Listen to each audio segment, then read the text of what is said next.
Hello, thanks for joining us. Coming up on today's show, after raging successes in Hollywood with Aviator, The Lord of the Rings and Elizabeth, the Oscar-winning actress Cate Blanchett takes to the stage.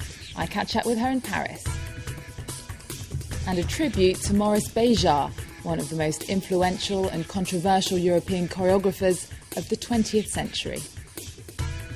She's played Bob Dylan, Queen Elizabeth, and an elf queen on the silver screen. Now Cate Blanchett is making a rare appearance on the Paris stage. She's playing Lotta in a new translation of German playwright Boto Strauss's surreal drama Big and Small.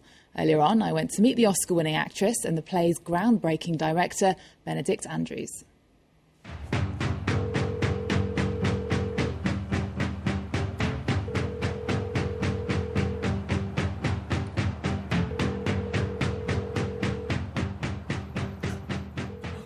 I don't think I really get attracted to roles, to be honest. I mean, the play is one that had always, I'd been quite obsessed with, just structurally and formally since I first read it when I was at university in the late 80s.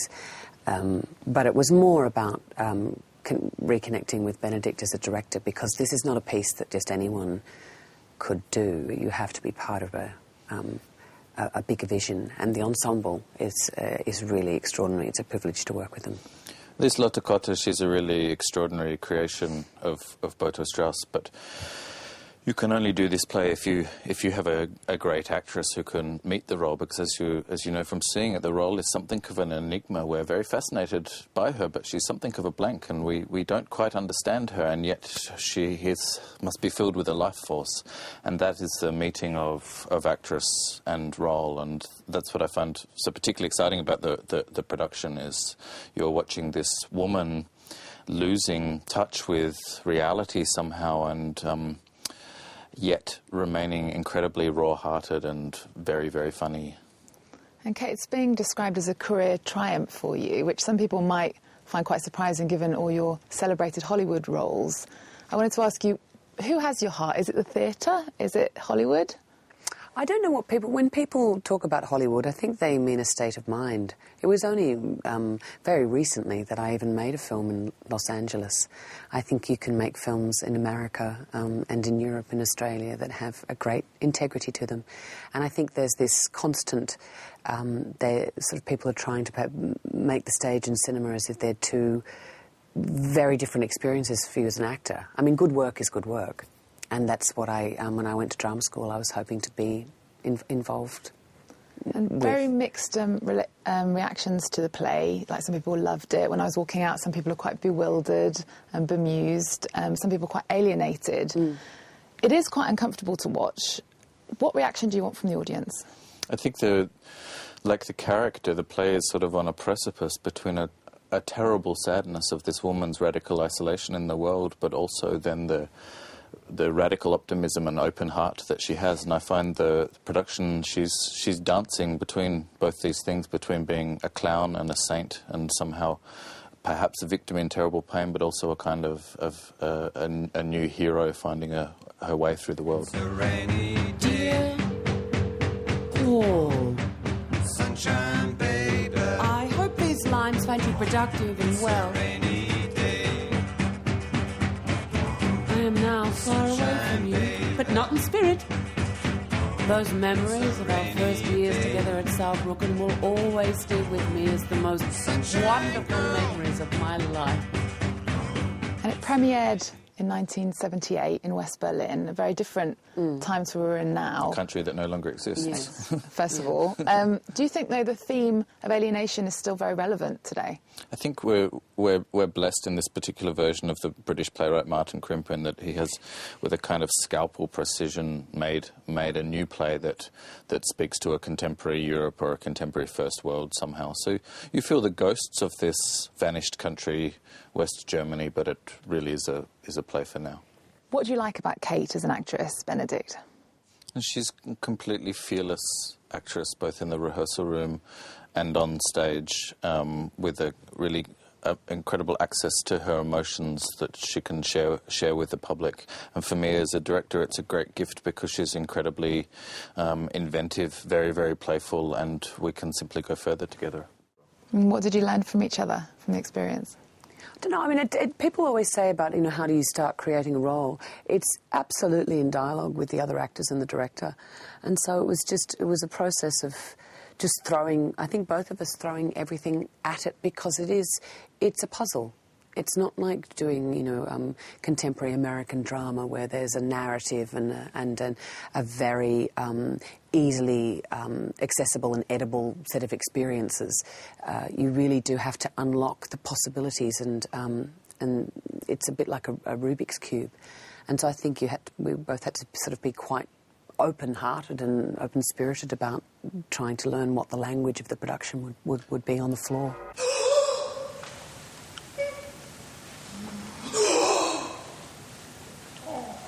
At the end, when you were bowing, I have to say you look quite exhausted, because it's an exhausting role. You're jumping around. I'm relieved. You're dancing, then you're lying on the floor the next minute. Is it quite an emotionally exhausting role for you? I think when you're surfing the wave of a great play, it carries you forward. And certainly when you can feel an audience connecting with it, then you do have the catharsis of the evening and you can let it go and go home. I think it's more when it's not working or it's not connecting that you feel exhausted. It's very enervating, performing to 1,000 people a night and feeling that they're responding. And it's the wonderful privilege about touring, because when, we've come from Sydney with this production from the Sydney Theatre Company to Paris and then to London and to Vienna and Recklinghausen, is to see what each different culture makes of it. And, I think we were all quite nervous about what it would mean here in Europe as opposed to what it meant in Australia. Throughout your career, you've played an eclectic amount of roles. How do you prepare for those? I always ask the night before I start rehearsal, I always ask Andrew Upton, my partner, who we run the Sydney Theatre Company together. I always ask him, I say, what do I do? How do I prepare? And he said, it's all right, you know what you're doing, you've probably already done it. But I do panic that I haven't done enough work, and in the end, you've got to, it's the joy of doing anything is reading around it and researching it. But when you have 3 children and you're running a theatre company, the luxury and it feels all that preparation suddenly is an indulgence. And I remember an Australian director, Neil Armfield, saying to me, "It doesn't matter what you do, your homework, you just had to be present in the room." And this was very much the case. Neither of us had a particular great lead-up time. We just had to hit the ground running and be open. But Cate is one of the most hard-working actors I've ever met. Every second in the rehearsal room, she's searching more and more. You're touring Europe with this play, but we've heard rumours about a film with Terrence Malick, with Woody Allen. What are your next projects? Well, it's a very big job running the Sydney Theatre Company. We do between 16 and 21 plays a year across 4 different stages. We have a big education program.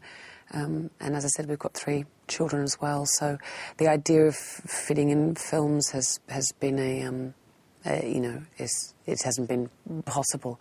But it's been so rewarding working with the company. I feel like I've expanded enormously as an actor, as a result of, but also as a producer, So that's been a fantastic thing to do. But it's, when Terrence Malick calls up or Woody Allen, you do have to answer the call.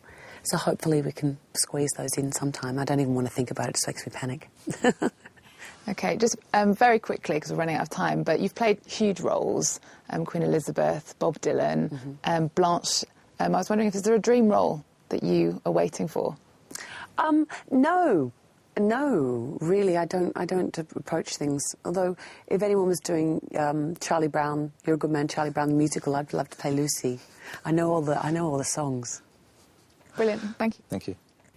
And from Paris, big and small go on to play in London, Vienna and Recklinghausen in Germany. Next, to celebrate reaching a quarter of a century, one of the most famous dance companies is paying homage to its creator and namesake. Almost 5 years after his death, the choreography of Maurice Béjart continues to inspire, shock and entertain.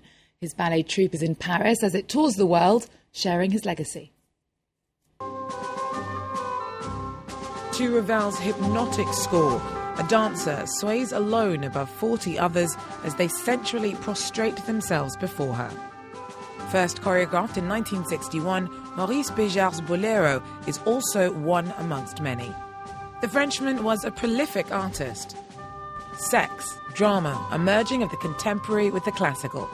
Béjart's style often shocked and, for some, still does. But over the decades of his career, he helped shunt ballet forward.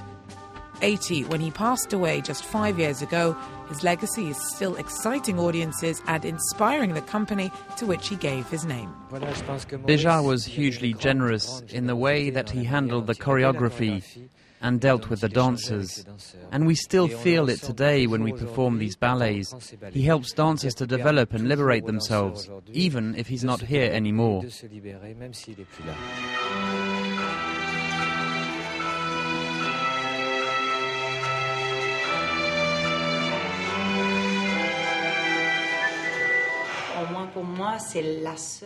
For me, it's the only choreography with which I can express myself, to make others understand who I am.